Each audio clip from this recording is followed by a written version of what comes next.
শহর জুড়েই সাজ সাজ রব আয়োজন করা হয়েছে বিশাল সংবর্ধনার। দীর্ঘদিনের প্রতীক্ষিত নেতাকে কাছ থেকে দেখার জন্য উন্মুখ হয়ে রয়েছেন সিলেটবাসী। ২০০৫ সালে তারেক রহমান সিলেট সফর করেছিলেন দলের সিনিয়র যুগ্ম মহাসচিব হিসেবে। ২০ বছর পর তার এবারকার সফর দলটির চেয়ারম্যান হয়ে।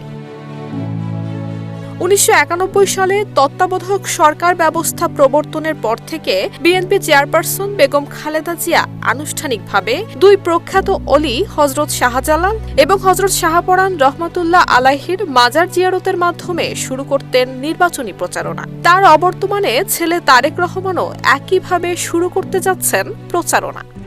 RICL TMX, যুগের পর যুগ স্থাপনা থাকে মজবুত। দলীয় সূত্র বলছে ২১ জানুয়ারি রাতে সিলেট পৌঁছাবেন বিএনপির চেয়ারম্যান তারেক রহমান। পরদিন ২২ জানুয়ারি মাজার জিয়ারত শেষে বেলা ১১টায় তিনি সিলেট নগরীর চৌহাট্টা এলাকার আলিয়া মাদ্রাসায় নির্বাচনী জনসভায় যোগ দিতে যাচ্ছেন। ওই জনসভায় সিলেট এবং সুনামগঞ্জ জেলার বিএনপির মনোনয়নপ্রাপ্ত সংসদ সদস্য প্রার্থী সহ বিভিন্ন পর্যায়ের নেতাকর্মীরা উপস্থিত থাকবেন। জনসভা শেষে তারেক রহমান সড়ক পথে রওনা হবেন ঢাকার উদ্দেশ্যে। পথে তিনি মৌলভীবাজারের শেরপুর এবং হবিগঞ্জের শায়েস্তাগঞ্জে আরও দুটি জনসভায় প্রধান অতিথির বক্তব্য দেবেন। এসব সমাবেশে সংশ্লিষ্ট জেলার বিএনপির সংসদ সদস্য প্রার্থীদের আনুষ্ঠানিকভাবে পরিচয় করিয়ে দেওয়ারও কথা রয়েছে। নুসরাত জাহান মেহেক, ঢাকা পোস্ট।